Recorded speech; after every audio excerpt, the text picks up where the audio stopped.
안녕하세요. 저는 작은 가게 하나 운영하고 있는 평범한 남자입니다.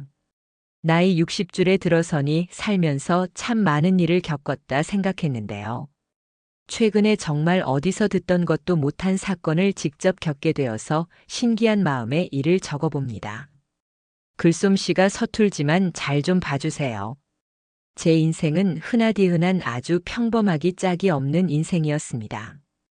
가정 형편도 부족하지도 넘치지도 않는 딱 중간이었고, 제 외모도 딱 보통이었고, 그나마 공부는 평균보다 조금 더해서 장남이라는 이유로 대학교까지 나왔습니다. 대학교 나오고서도 별다르게 특별했던 일은 없었습니다. 그나마 특별했던 사건을 하나 찾아보자면 연애 결혼을 했다는 것이었습니다. 지역마다 집마다 천차만별이었지만 그때만 해도 제 주변에는 거의 다 선봐서 결혼을 올렸거든요. 주로 부모님이 주선해 주시는 게 대부분이었고 가끔 가다가 지인들의 만남으로 이루어지는 경우가 많았습니다. 물론 연애하는 친구들도 많았지만 왜인지 결혼은 다 선봐서 하더라고요. 제가 성격이 그냥 둥글둥글하다는 말을 많이 듣습니다. 특별하게 욕심 부리는 것도 없고 뾰족하게 예민한 구석이 있는 것도 아니고 리더십이나 야망이 있는 것도 아니었고 그냥 수준에 맞게 살면서 좋은 사람들과 두루 어울리는 걸 좋아했습니다. 그래서 저도 부모님께서 주선해 주시는 선자리 나가서 괜찮은 여성분과 결혼을 하려 했습니다. 그게 부모님도 좋고 저도 좋고 선보러 나온 여성분과 그 집안에도 좋은 일이라고 생각했으니까요. 그 전에 연애를 안 한 건 아니었지만 대학교 때 한 번, 군대 제대하고 한 번이 전부였습니다.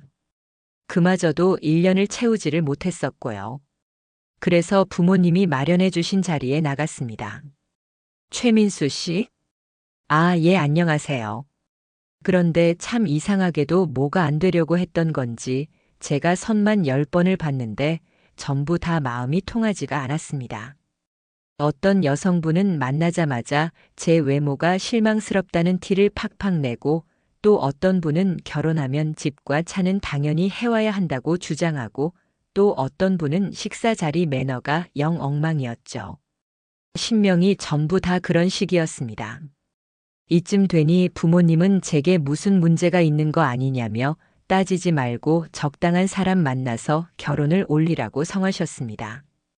그때 부모님 친구분들의 자녀들이 하나둘씩 식을 올리니까 마음이 급하셨나 봅니다. 당시 제 나이가 29이었는데도 말이죠. 그런데 제가 의외로 로맨티스트인 건지 뭔지 마음이 딱 통하는 사람을 만나기가 어려웠습니다. 그러던 어느 날이었습니다. 이것도 진짜 신기한 인연이긴 한데 그날 제가 11번째 선자리가 있던 날이었습니다. 그런데 제가 초행길이라 일찍 나간다고 나가긴 했는데 약속 시간보다 1시간이나 일찍 도착한 겁니다. 어머니가 이번에는 꼭 잘 되라며 레스토랑을 예약해 놓으셨더라고요. 그런데 예약 시간이 되어야 입장이 가능하다는 겁니다. 하는 수 없이 근처에 있는 커피숍에 들어갔습니다. 제가 커피를 즐겨하는 사람이 아니라서 커피숍이 영 어색했습니다. 회사에서 선배들이 커피숍 갈 때도 뒤에서 멀뚱히 보고 저는 회사 정수기에서 물이나 먹던 사람이었거든요. 대충 자리 잡고 주문을 했습니다.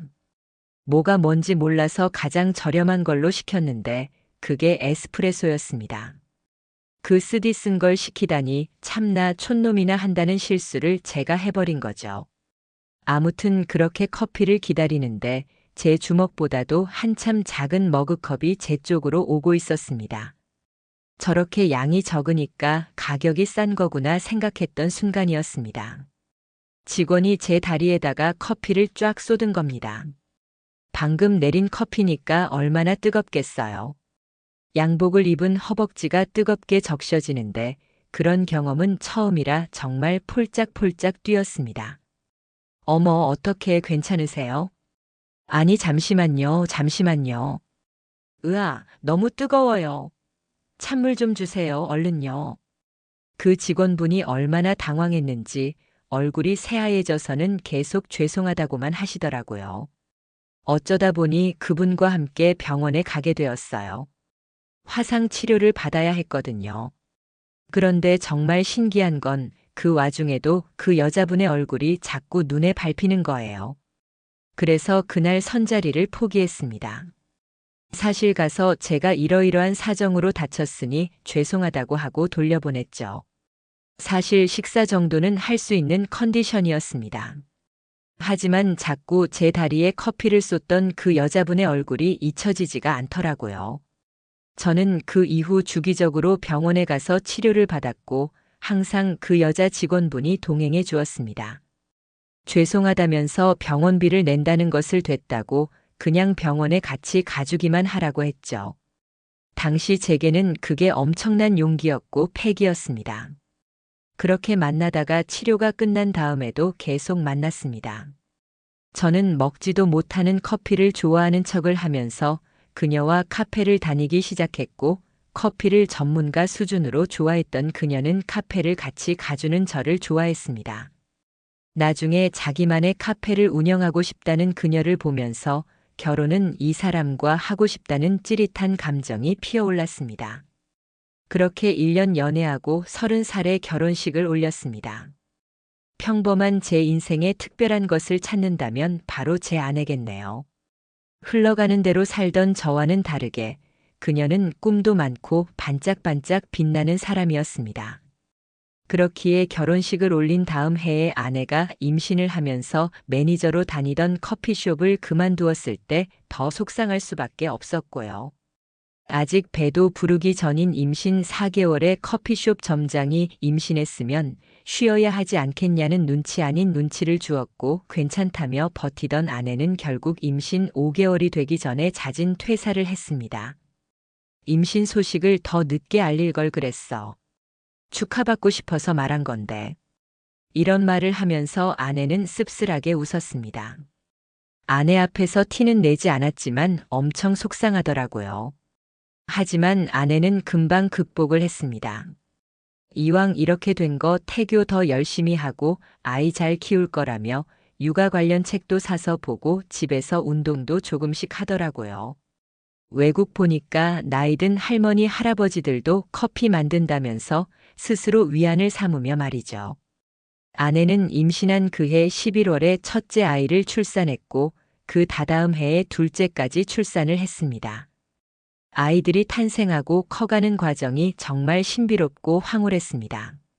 하나의 인간이 탄생하는 그 자체만으로도 너무 신기하고 감격스러운데 아이들이 커가면서 그 감동은 나날이 커지더라고요. 그리고 그와 비례해서 가장으로서의 무게감도 점점 늘어갔습니다. 누가 그러대요. 아이 한 명을 키우는 데에는 4억이 들어간다고요. 그럼 애가 둘이니까 8억. 회사원이었던 제 월급은 평범하기 짝이 없는데 말이에요. 많이 노력했습니다. 혹시 대우가 더 괜찮은 직장이나 찾아보기도 했고 회사 사람들이 끝나고 한잔하자고 할 때 이 핑계 저 핑계 대면서 빠져나오기도 했고 매일 비슷한 맛의 반찬들이 가득한 값싼 구내식당을 애용했고 아내가 첫째를 낳기 전에 담배도 끊었습니다. 부동산이나 경매를 한번 공부해 볼까 싶기도 했는데 그런 거 하다가 대신 있는 사람을 너무 많이 봐서 그냥 관뒀습니다. 제 배포에는 맞지 않는 길이라고 생각했거든요. 그냥 남들처럼 벌지만 남들보다 조금 덜 쓰면서 살자 생각했습니다. 이런 생각은 아내도 마찬가지였습니다. 아내가 진짜 알뜰했어요. 시장에서 콩나물 500원어치 사면서 100원 깎아달라고 하고 허투루 돈을 쓰는 법이 없었습니다. 아내 옷은 항상 계절마다 두세 벌로 돌려 입었습니다. 여보, 옷 좀 사 입어. 그거 작년에도 있던 거 아니야? 이제 버리고 새 거 사. 아직 입을 만한데 뭘 버려요? 손빨래하면 5년이고 10년이고 입을 수 있어요. 집에 세탁기가 있는데 힘들게. 그래도 나는 손빨래 해야지 마음이 편하더라고. 아이들 옷도 마찬가지였습니다. 첫째가 아들, 둘째가 딸인데 성별이 다른데도 둘째 딸아이 옷은 거의 사는 법이 없었습니다. 아내가 흰옷은 전부 다 삶고 양말까지 손세탁하고 겉옷은 계절 바뀔 때마다 드라이해서 옷장에 넣어뒀거든요. 그렇게 관리를 하니 첫째가 입던 옷들을 새 옷처럼 깨끗하게 둘째한테 줄 수 있었습니다. 대신 아내는 둘째가 서운해할까봐 시장 간다고 하고선 집에서 나갈 때 옷을 봉다리에 넣었다가 도로 가져오며 사온 옷처럼 보여주기도 했습니다. 초등학교 고학년 때까지 말이죠. 이러니 저도 덩달아서 더 악착같이 아꼈던 거죠. 그래도 그게 불만이었던 적은 한 번도 없었습니다. 오히려 아내에게 너무 고마운 마음이 들었죠. 첫째가 초등학교 들어갈 쯤에는 괜찮은 조건의 회사에서 제안이 들어와서 이직을 하게 되었습니다. 직급은 대리였지만 팀장급으로 일하면서 급여도 조금 더 많이 주는 곳이었습니다. 회사 분위기도 좋았고요. 상사분들도 다들 좋으신 분들이었습니다. 사실 그 시대에는 일주일에 한 번 회식이 무슨 필수처럼 이루어지고 야근에 주말 근무까지 과중한 업무를 시키는 게 보통이었잖아요. 그런데 야근도 거의 없었고 주말 근무는 아예 없었고요. 회식도 중요한 날 아니면 거의 안 했습니다. 그렇다 보니 집에 애들이 있는 저 같은 사람에게는 아주 좋은 직장이었죠. 대신 그 회사에서 지키고 있는 아주 중요한 신념이 있었습니다. 같이 일하게 돼서 기쁩니다, 민수 씨. 한 가지 당부드리고 싶은 말씀이 있어요. 방금 말씀드린 것처럼 회사 복지도 괜찮고 분위기도 좋고 상여금 같은 것도 잘 되어 있습니다. 그런데 저희 회사에 원칙이 있어요. 잘못한 일에 대해서 아주 냉정하게 판단합니다. 실수? 뭐 괜찮죠, 사람이니까요. 하지만 실수가 반복되면 그걸 실수가 아니라고 생각해요. 저희는 반복되는 실수를 용납할 수가 없고요. 그리고 만약 고의로 어떤 행위를 하였고 그로 인해 회사에 손실이 생겼다 하면 그만한 대가를 치를 겁니다. 며칠을 일하건 몇 년을 일하건 그런 정 때문에 봐주는 곳 아닙니다. 겁을 주려고 이런 말씀 드리는 게 아니라 저희 회사 분위기를 아셨으면 해서 말씀드려요. 그래서 서류 하나도 몇 명을 통해서 확인을 하는 거고요. 이건 민수 씨뿐만 아니라 모든 직원에게 동등하게 적용되는 것이니 꼭 염두에 두셨으면 합니다. 네, 알겠습니다. 그땐 그 말이 그리 무겁게 들리지 않았습니다. 제 입으로 이런 말씀드리기 좀 민망하지만 저 되게 꼼꼼한 사람입니다. 그렇다고 실수를 안 하는 사람이라는 건 아니지만 그래도 실수를 반복하는 일은 없었습니다. 그리고 실수를 반복하는 직원을 감싸지 않고 내칠 줄 아는 것도 회사의 경영 철학인 것이니 당연히 존중해야 했고요. 그렇게 그 회사에서 열심히 일을 했습니다. 실적도 좋은 편이었습니다. 그러다가 첫째 아이가 중학생 때 저는 과장으로 승진을 하게 되었습니다. 당연히 급여도 조금 올랐고요. 여보, 너무 축하해요. 정말 고생 많았어. 고생은 당신이 더 했지. 월급이 많이 오른 건 아니지만 그래도 이제 우리 아들도 곧 고등학생이고 하니까 조금은 널널하겠어. 당신 옷도 좀 사 입고. 아휴, 고등학생 되면 돈 나갈 거 더 많지 뭐. 딸도 내년이면 중학생인데 더 열심히 모아야죠. 그런가, 더 열심히 일해야겠네. 은행 이자가 높을 때 아내가 저축을 꼬박 한 탓에 살림이 힘든 상황은 아니었습니다. 그런데도 아내는 꾸준히 차곡차곡 모았습니다. 나중에 우리 노후도 생각해야 하고 애들 대학교 등록금도 내줘야 한다면서 말이죠. 아내가 열심히 모은 덕에 애들 초등학생 때 내 집 마련을 할 수 있었습니다. 물론 제 진짜 지분은 화장실 하나 정도, 나머지는 다 은행 거였지만 그래도 행복했습니다. 아내가 아니었다면 절대 그렇게 못했을 테니까요. 대출금이라는 또 하나의 무거운 짐이 생겼지만 말이죠. 그래서인지 과장으로 승진했을 때 더 기뻤던 것 같습니다. 대출금 부담도 좀 덜어내고 그때 아들이 로봇 만드는 사람이 되고 싶다고 하더라고요. 애가 초등학생 때부터 과학에 관심이 많기도 했고 공부도 곧잘해서 반에서 항상 1등을 했습니다. 그래서 저 과장으로 승진하고서는 아이가 좋아하는 과학 학원도 보내줄 수 있었습니다. 딸아이 중학교 들어갈 때도 그렇게 가고 싶어 하던 미술학원 등록해 줄 수 있었고요. 그렇게 별 탈 없이 직장 생활을 잘 해내고 있던 어느 날이었습니다. 아직도 기억하는데 그때 아들이 딱 고3 되던 해였어요. 그것도 3월 아들에게 있어 아주 중요한 순간이 시작되는 순간이었습니다. 저의 인생에서도 그렇게 중요한 순간이 될 줄은 몰랐죠. 회사에 신입사원이 들어왔습니다. 제가 있던 부서로는 신입 한 명 들어왔는데 남자였고 병역 전혀 없이 대학교 졸업하고 바로 왔다고 했습니다. 머리에는 무스를 가득 발라서 단정하게 넘겼고 양복도 주름이 잘 잡혀 있고 구두에는 때가 하나도 묻어 있지 않았습니다. 그리고 어찌나 경직되어 있는지 회사가 아니고 군대에 온 걸까 싶을 정도였습니다. 젊었던 시절이 생각나서 재밌기도 했고 또 제 아들이 생각나서 귀엽기도 했습니다. 제 아들도 언젠가 거쳐야 할 관문이었으니까요. 적응하기도 바빠 보이는 그 신입이 마냥 귀여워서 잘 챙겨주기로 마음먹었습니다. 항상 긴장하고 있고 말도 버벅거리고 어리바리하긴 했는데 머리는 나쁘지 않은 것 같더라고요.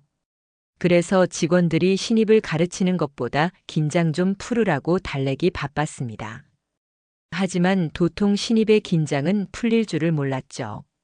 그러다 어느 날 같은 부서 직원들이 출장 가 있고 미팅 나가고 회의하고 해서 저랑 그 신입만 남아있던 날이 있었습니다. 제가 마침 거래처 미팅이 있었는데 괜히 그 신입이 눈에 밟히더라고요. 다른 사람이 시킨 일인지 뭔지 한참 진땀을 빼며 일을 하고 있길래 일도 배우고 바람도 쐬라고 할 겸 미팅에 같이 나가자고 했습니다. 제가 대리일 때 거래를 성사시킨 거래처라 저랑 굉장히 친분이 두터운 곳이었습니다. 그래서 저 혼자 나가도 상관없는 자리였고 그 신입이 같이 간다고 한들 뭔가 얘기를 하거나 하는 것은 전혀 필요 없는 자리였죠. 그래서 미팅 내내 저만 거래처 사람과 대화를 나누었고 신입은 긴장한 채로 옆에 앉아만 있었습니다. 미팅이 끝나고서야 신입은 긴장이 풀렸는지 깊은 숨을 내쉬더라고요. 긴장했어? 아니. 뭘 긴장해. 이 대리랑 미팅 몇 번 나갔었잖아. 네, 맞습니다. 그래도 과장님과 과장님께 과장님과 함께 나온 적은 처음이라서 처음이라서 떨렸나 봅니다. 점심시간 다 됐는데 점심 먹고 들어갈래? 예, 좋습니다. 둘이 먹는 점심은 처음이라 맛있는 거 사주고 싶어서 좋아하는 건 뭐냐, 먹고 싶은 거 있냐 물어도 다 좋다고 하더라고요. 그래서 그냥 국밥집에 들어가서 밥을 먹었습니다. 일 힘들어? 아니요, 안 힘듭니다. 사람들 국밥 먹다가 체하겠다. 작게 좀 말해, 긴장 풀고. 네네, 알겠습니다, 과장님. 왜 그렇게 계속 긴장해 있어? 그게 실수하고 싶지 않아서 그렇습니다. 실수? 아, 참, 실수 좀 하면 어때? 욕 한 번 먹고 고치면 되는 거지. 너무 군기가 바싹 들어가 있는 거 아니야? 그게 사실 저 과장님께 처음 말씀드리는 건데요. 과장님이 저희 아버지랑 말이 닮으셔서 정말 가까이서 조심스레 말씀드려요. 아버지? 뭔데 그래? 저는 아버지가 없습니다. 어머니랑 둘이 살아요. 아버지는 전기를 관리하시는 쪽에서 업무를 오래 하셨는데 정말 한순간의 실수로 목숨을 잃으셨습니다. 그랬구나. 하지만 우리는 전기랑 전혀 상관이 없는데도 그게 제가 대학교 다닐 때였는데 어머니가 충격을 많이 받으셨는지 그날 이후로 몸이 편찮으시게 되었어요. 제가 또 외동이거든요. 저까지 실수로 무슨 일이 생기게 되면 어머니가 어떠실지. 여기서 실수해서 목숨을 잃으면 어쩌나 하는 게 아니라 생계든 뭐든 제게 짐이 많다고 여겨져서요. 실수하면 안 될 것 같아서요. 그래서 그냥 항상 긴장하고 있는 것뿐입니다. 아이고 참. 세상이 참 너무하기도 하네. 꼭 좋은 사람한테는 좋지 않은 시련을 주기 마련이라니까. 좋은 사람. 저를 말씀하시는 건가요? 그럼 여기 또 누가 있나? 그냥 한눈에 봐도 딱 보이잖아. 좋은 사람이라는 거. 고생 많았겠네. 다음에 소주 한잔 하지. 내가 살 테니. 네, 감사합니다, 과장님. 신입의 얘기를 듣고 나니 긴장을 너무 많이 하는 이상한 사람이라고 오해했던 게 괜히 미안해지더라고요. 저도 다른 직원들도 그런 속사정이 있는 줄은 전혀 몰랐으니까요. 가뜩이나 아들 생각 많이 나게 하는 신입이 아버지도 안 계시고 힘들게 생계를 유지하고 있다고 하니 그 이후로 마음이 더 많이 쓰였습니다. 그래서 그 다음부터 다른 직원들 몰래 간식도 좀 챙겨주고 모르는 거 있다고 하면 더 자세히 알려주려고 하고 미팅도 종종 데리고 다니면서 일을 가르쳤습니다. 하지만 긴장된 모습은 여전했던 탓에 부서의 다른 직원들은 그 신입을 별로 좋아하지 않았습니다. 일부러 컨셉을 그렇게 잡는 거냐? 그렇게 긴장하고 있는 게 오히려 더 눈치 보인다. 답답하게 굴지 말고 일이나 잘해라. 하는 둥 신입에게 핀잔을 주곤 했었죠. 그때마다 신입이 제게만 말해준 속사정을 알리고 싶었지만 신입이 원치 않는 듯하여 혼자만 알고 있을 수밖에 없었습니다. 직원들이 신입에게 조금 심하다 싶으면 가서 말리고 일부러 화제를 돌리면서 은근슬쩍 챙겨주는 것밖에 어찌할 도리가 없었죠. 그래도 신입은 꿋꿋하게 버텼습니다. 욕 좀 먹는다고 주눅들 성격은 아니었습니다. 오히려 혼이 날수록 능률이 조금씩 오르는 듯 보였습니다. 그렇게 신입이 들어온 지 1년 안 된 11월 달의 일이었습니다. 저희 회사가 그때 정말 바빴어요. 회사 특성상 연말 한두 달 동안 회사 1년 매출의 거의 반 정도가 발생하거든요. 그만큼 바쁘기도 바쁘고 중요하기도 중요한 시기였습니다. 그래서 평소에 잘하지 않는 야근도 자처하면서 하는 경우가 많았고, 그건 직급 상관없이 모두가 마찬가지였습니다. 과장이었던 저도 일주일에 서너 번은 야근을 하면서 업무를 봐야 했습니다. 큰 돈이 오가는 계약도 많아서 항상 긴장을 하고 있어야 했고, 회사 사람들 모두가 날이 서 있는 예민한 시기였죠. 또 그 해에 끝나야 하는 계약건들도 많아서 시간 약속도 엄격하게 지켰습니다.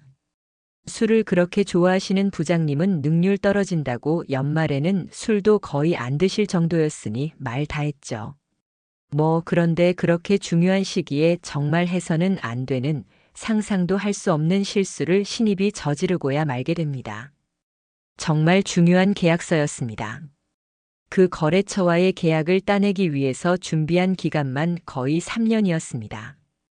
그 거래처가 다른 회사랑 소통하고 있을 때부터 은근하게 어필을 계속했었고, 그러다가 그해 초부터 미팅을 몇 번 하다가 하반기부터 본격적으로 프로젝트 얘기가 오갔고, 수차례 걸쳐서 계약서를 수정하고 수정해서 결정적으로 계약서를 가지고 최종 점검을 앞두고 있었습니다. 그 거래처와 계약이 성사되면 이듬해 예상 수익만 몇십억이었던 중요한 계약이었어요. 그리고 그 프로젝트가 그 거래처만 계약하면 되는 게 아니었고, 다른 외주업체 몇 군데도 같이 묶여있던 꽤 규모가 있는 프로젝트였습니다.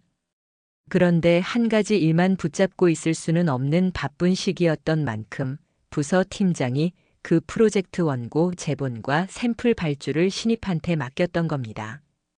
그런데 신입도 입사 후 이례적으로 바쁜 시기에 정신을 못 차렸던 상태여서 그랬는지 원고 제본과 샘플 발주를 정말 하나도 준비를 안 해놓은 겁니다. 중요한 미팅이었던 만큼 과장인 제가 미팅에 나가기로 되어 있었는데 저는 그 사실을 전날 알게 되었던 거죠. 대리가 제게 와서 말을 하더군요. 과장님 죄송합니다. 정말 죄송합니다. 그 자식 진짜. 제가 그렇게 꼭 하라고 당부를 했는데. 정말 죄송합니다. 정말 면목이 없습니다. 이 대리 신입만 탓할 게 아니라 이 대리도 잘못한 거야, 알지? 네, 알고 있습니다. 신입 아직 입사 1년도 안 됐어. 근데 이 대리는 아니잖아. 아, 미팅이 당장 내일인데 어떡하려고. 미리 확인도 안 한 거야? 죄송합니다. 정말 죄송합니다, 과장님. 됐다. 신입한테는 뭐라고 하지 마. 걔 나름대로 지금 머리 터질 거다. 원고는 바로 나올 수 있으니까 제본해서 내일 아침에 미팅 장소로 바로 보내고 샘플은 디자인팀 연락해서 3D로 작업 좀 부탁해봐. 네, 알겠습니다. 그게 제가 할 수 있는 최선이었습니다.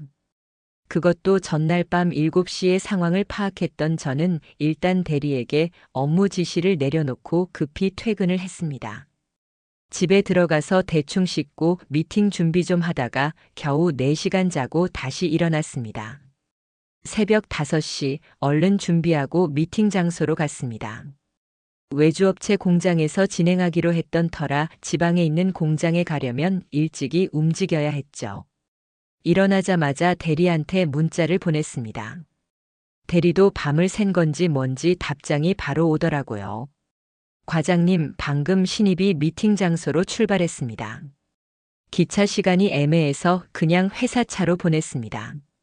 아마 미팅 시간보다 1시간 전쯤 도착할 것 같아요. 원고 제본 다 완료해서 같이 보냈고 3D 샘플도 밤늦게 완료되어서 USB에 넣어 보냈습니다. 샘플 본을 가지고 미팅을 하기로 한 게 정석이었지만 빈손으로 가는 것보다 나았겠다 싶었습니다. 대리의 문자를 받고 조금은 마음 편하게 미팅 장소를 향했습니다. 그런데 분명 미팅 시간보다 1시간 일찍 도착한다고 했던 신입의 모습이 보이지 않았습니다. 제가 30분 일찍 도착을 했거든요. 이제 슬슬 원고 깔아놓고 준비를 해야 하는데 마음이 불안해졌습니다. 전화를 해도 받질 않더라고요. 무슨 일이 생겼나, 오다 사고를 당했나, 뭐 납치라도 된 건가, 진짜 오만 생각이 다 들었습니다.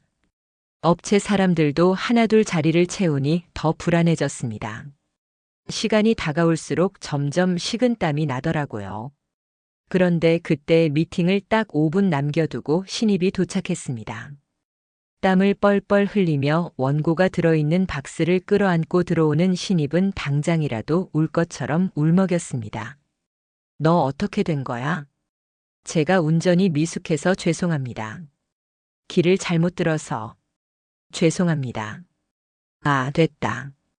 일단 왔으니 됐어. 자, 준비하자. USB는 나한테 주고 원고 배부해. 네. 그런데 신입이 주머니를 뒤적거리더니 손을 벌벌 떨면서 이번엔 가방을 뒤지더니 아예 가방에 있는 걸 다 끄집어내면서 뒤지더라고요. 과장님, USB가 없습니다. 지금. 일단 원고 배부하고 이 대리한테 파일로 보내라고 할 테니까. 신입은 손을 떨며 미팅 원고를 배부했고 저는 이 대리한테 연락을 취했습니다. 그런데 이 대리가 연락이 안 되는 겁니다.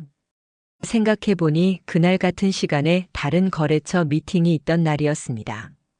급한 대로 디자인팀에 연락을 했고 겨우 메일로 작업 파일을 보내준다는 답을 받은 순간이었습니다. 아니, 이게 뭔가요?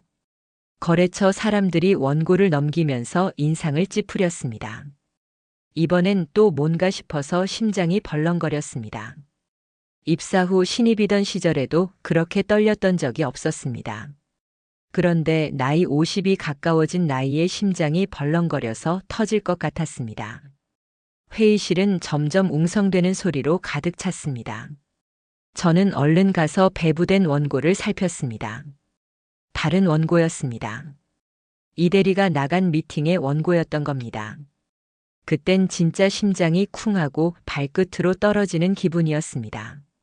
망연자실한 표정으로 신입을 쳐다보니 신입도 그제야 상황 파악이 되었는지 덜덜 떨면서 울음을 꾹 참고 있었습니다. 어디선가 이게 뭐냐며 언성을 높이기 시작했고 다른 쪽에서는 샘플이라도 보자고 했습니다. 죄송합니다. 귀한 발걸음 여기까지 해주셨는데. 그게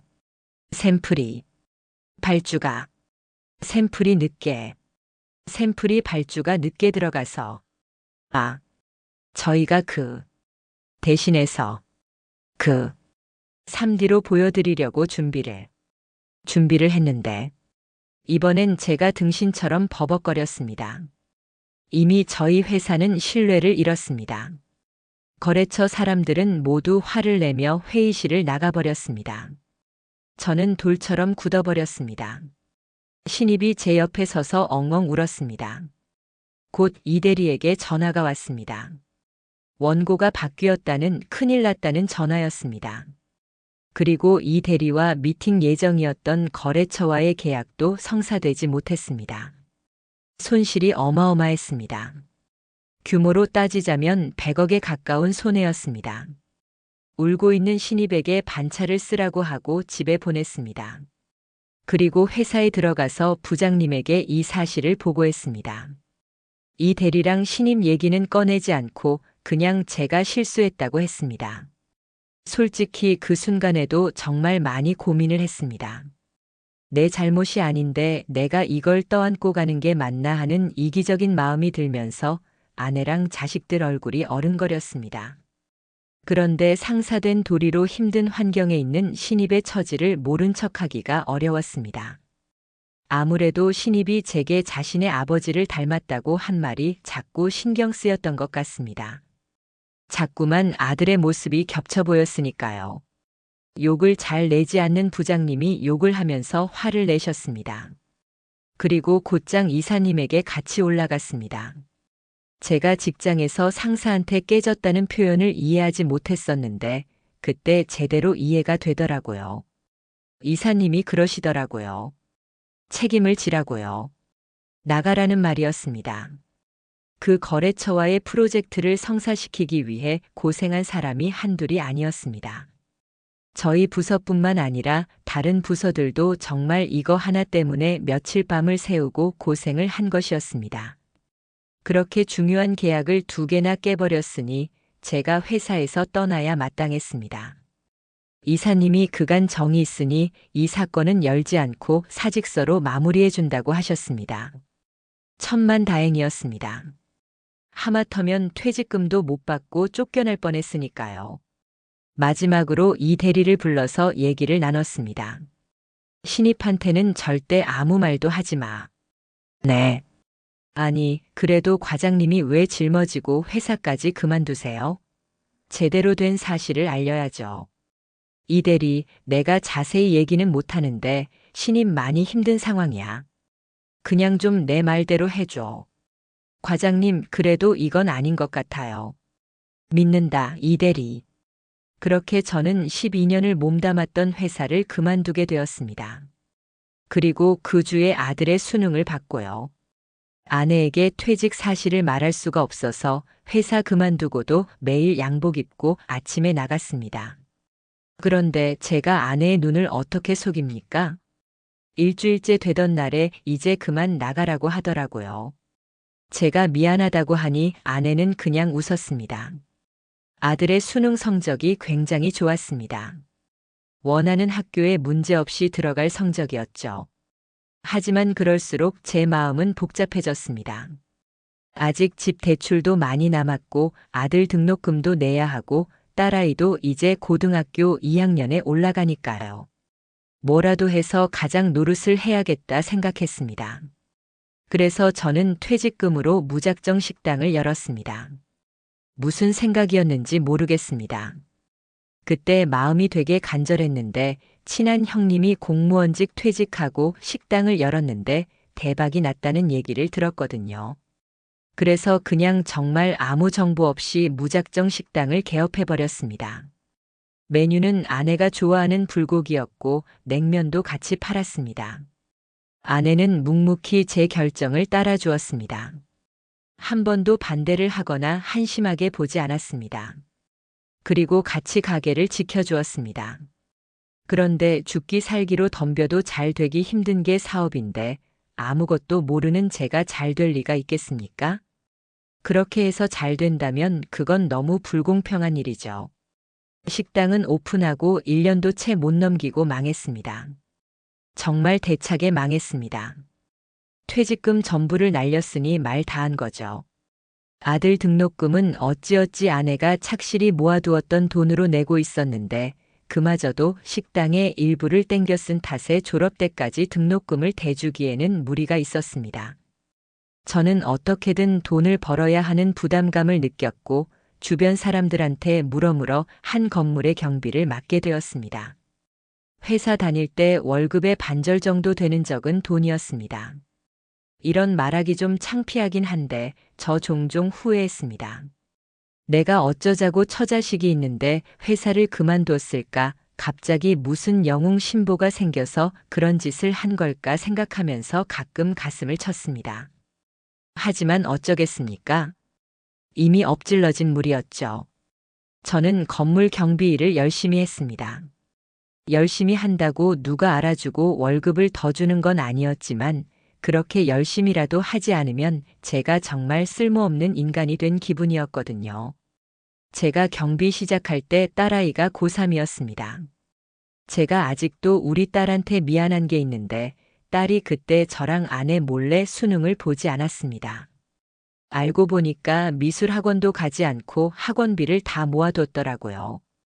그리고 그 학원 갈 시간에 몰래 아르바이트를 했고요. 수능 끝난 다음 날 저희한테 와서 고백했습니다. 억장이 무너지는 줄 알았습니다. 너무 속상해서 화도 좀 냈습니다. 아빠가 다 알아서 해준다고 했지. 그렇게 좋아하던 미술을 왜 그만둬? 너 미술 아니면 뭐 먹고 살 건데? 그림 그리는 걸 제일 좋아하는 녀석이 그걸 왜 그만둬? 너 같은 애가 그림 안 그리면 세상에 누가 그림을 그려? 꼭 대학 나와야 그림 그리는 것도 아니고. 아빠가 그렇게 힘들게 일하는데 내가 어떻게 그 돈으로 대학을 다녀? 원래부터 별로 가고 싶지도 않았어. 그냥 프리랜서로 일할 거 찾아보고 알바도 좀 하고 그러려고. 아내가 그때 진짜 많이 울었습니다. 애써 웃던 우리 딸도 엄마 따라서 엉엉 울었고요. 아내가 처음으로 그때 제게 쓴소리 한마디 했습니다. 당신 이번에는 정말 밉네요. 농담으로라도 그런 소리 하지 않는 사람이 그렇게 말하니 정말 죄책감이 크게 들었습니다. 아내가 꿈까지 포기하며 아이들을 정성스레 키우고 우리 집을 위해서 많이 아끼면서 노력했는데 나는 너무 나만 생각했구나 하는 생각이 들어 제 자신이 원망스러웠습니다. 그렇게 딸아이는 졸업을 하고 아르바이트 생활을 했고 아내도 이제 애들 다 키웠으니 뭐라도 해야겠다면서 이불 가게에서 일을 하기 시작했습니다. 몇 년 사이 크게 달라진 우리 가족의 모습에 매일 제 자신을 탓하며 그렇게 보냈습니다. 그렇게 경비 일을 한 지 3년이 되던 날이었습니다. 부동산 사장이 오더니 건물 주인이 바뀌었다고 하더라고요. 지난주에 상가 문 닫았던 날, 그날 보고서는 바로 계약했어요. 여기 원래 주인 할머니가 이거 증여할 자식 하나 없으신 분이었잖아요. 죽기 전에 처분하신다고 하더니 골머리 안 쌓고 빨리 처분되어서 좋지 뭐. 그런데 새로운 건물 주인이 어마어마하게 젊어. 30도 안 되어 보이던데. 그래요? 어디 부잣집 도련님이나 그렇겠죠 뭐. 내 느낌도 그래.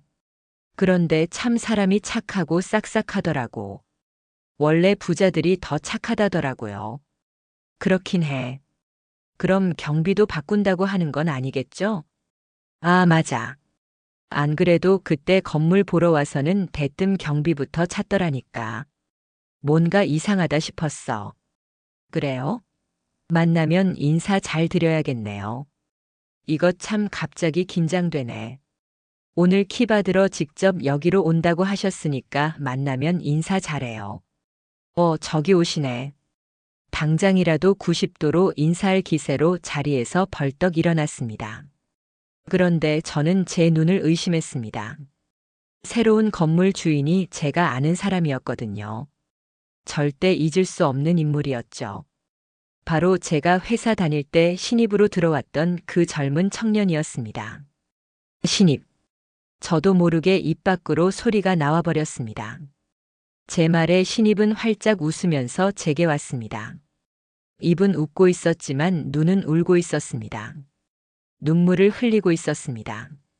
과장님. 아니, 아니, 이게 어떻게 된 거야? 이게 지금 무슨 상황인 거지? 뭐지 이거? 몰래카메라 뭐 그런 건가? 뭐야 지금? 제가 정말 많이 찾았어요, 과장님. 이렇게 다시 뵙게 되네요. 저 정말로 TV에 나오는 몰래카메라 뭐 그런 건 줄 알았습니다. 그렇지 않고서야 갑자기 신입이 건물주가 되어서 나타날 리가 없잖아요. 어리둥절한 부동산 사장을 보내고 신입과 마주 앉았습니다. 신입은 신기하다는 듯이 제 얼굴을 하나하나 뜯어봤습니다. 아니, 신입. 아니지, 이제 건물주분인가? 아니, 그 전에 이게 대체 무슨 상황인 거야? 건물주라니? 집안이 어렵다고 하지 않았어? 그리고 여기 내가 있는 걸 알고 온 거야? 과장님, 제가 다 설명드릴게요. 저희 집 어려운 거 맞아요. 그런데 제가 아주 예전에 군대 가기 전에 코인을 사던 게 있었거든요. 그게 뭐 대박 날 거라는 기대는 전혀 하지도 않았고 고깃집 아르바이트 하면서 손님들이 얘기하는 거 우연히 주워들었거든요.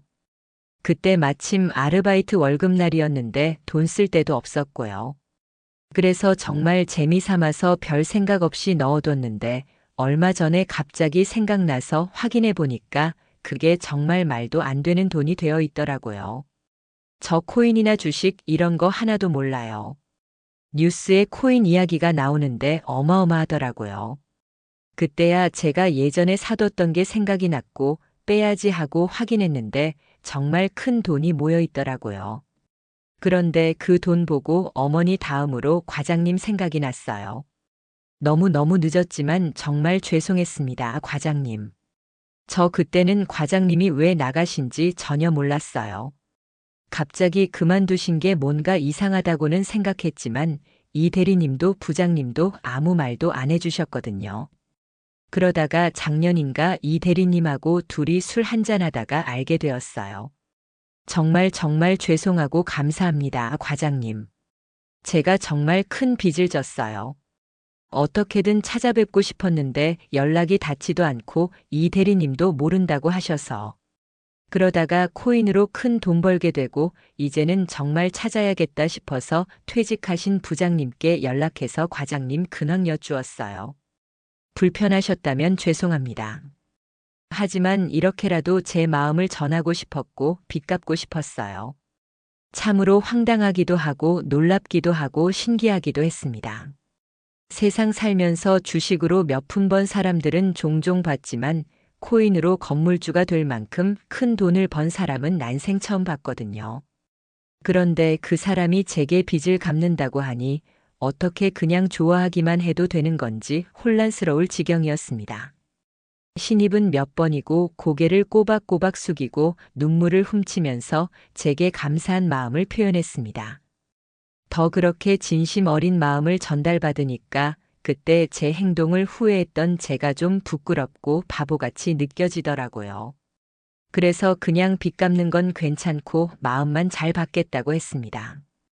그런데도 이 신입이 막무가내로 저를 부동산에 데려가더니 비어있던 건물 상가 1층 계약서를 써달라는 겁니다. 바로 제 명의로요. 그러면서 저한테 인테리어하고 뭐고 다 해줄 테니 가게를 운영하라고 하더라고요. 월세도 받지 않겠다면서요. 그건 너무 부담스러운 것 같아서 진짜 한 달을 꼬박 피해 다녔습니다. 그런데 이 신입 아주 집요한 구석이 있더라고요. 어떻게든 저랑 계약을 할 거라면서 들들 볶아댔습니다. 그러다가 아내 귀에도 들어가게 되었고요. 평소에 남한테 손 벌리는 건 질색하는 아내인데 그때 이렇게 말하더라고요. 그냥 한 번 받아요. 우리 많이 고생했잖아. 결국 아내 말대로 신입의 제안을 받아들였습니다. 이번에는 섣부르게 행동하고 싶지 않아서 아내의 조언을 많이 구했습니다. 그리고 결국 아내는 건물 1층에 카페를 차리게 되었습니다. 아내의 평생 소원이었던 아내만의 카페를 드디어 차려주게 된 것이었습니다. 아내가 딸이랑 같이 상의해서 열심히 기계도 고르고 인테리어도 꼼꼼하게 체크하면서 눈을 반짝이는데 연애 시절 보았던 빛나던 아내의 모습을 다시 보게 된 것 같아서 신입에게 너무 고맙고 뿌듯하고 미안한 마음까지 들었습니다. 아내와 딸은 카페를 운영하고 저는 계속해서 건물 관리 일을 받게 되었습니다. 경비는 다른 사람을 두었고 저는 건물 안전에 관련된 것들을 전담하게 되었어요. 그 전에는 관리가 잘 되어 있지 않아서 보수해야 하는 부분도 있었고 보완할 부분도 있었거든요. 그렇게 관리를 하면서 월급은 거의 몇 배로 받았습니다. 이제는 건물주가 된 과거의 직장 후배한테 월급을 받는 입장이라니 솔직히 민망하긴 하잖아요. 그런데 신입도 그걸 알았는지 먼저 이렇게 말하더라고요. 안전 관련해서 일해주시는데 이 정도 봉급은 당연해요, 과장님. 참 마음이 깊은 사람입니다. 그렇게 제 인생에 또 한 번의 전환점이 오고 벌써 몇 년이 되었네요. 아내와 딸아이가 열심히 운영하고 있는 카페는 아주 잘 되고 있습니다. 아내가 커피에 대해 공부를 정말 많이 했고 딸아이가 빵이나 과자 같은 것도 곧잘 만들거든요. 확실히 진심이 있고 열정이 있으니 뭐든 잘 되는 것 같습니다. 저는 열심히 그 옆에서 시중 들면서 건물 관리도 하면서 살아가고 있습니다. 아, 덧붙이자면 저희 아들은 지금 연구원에서 열심히 일하고 있고요. 그림을 포기한 줄 알았던 딸아이는 무슨 이모티콘 같은 것도 만들어서 판매하고 프리랜서로 꾸준히 활동하고 있는 것 같더라고요. 건물주가 된 신입도 어머니랑 함께 행복하게 살고 있습니다. 어머니 건강이 많이 좋아지셨다고 해서 다행이에요. 평탄할 줄 알았던 인생이었는데 힘든 몇 년을 지내고 나니 더 열심히 살아야겠다는 생각이 듭니다. 남은 생이 얼마나 될지는 모르겠지만 몇 번의 전환점을 겪었으니 후회 없이 더 열심히 살려고 합니다. 여러분들도 후회 없는 삶 사시길 바라겠습니다. 이야기 들어주셔서 감사합니다.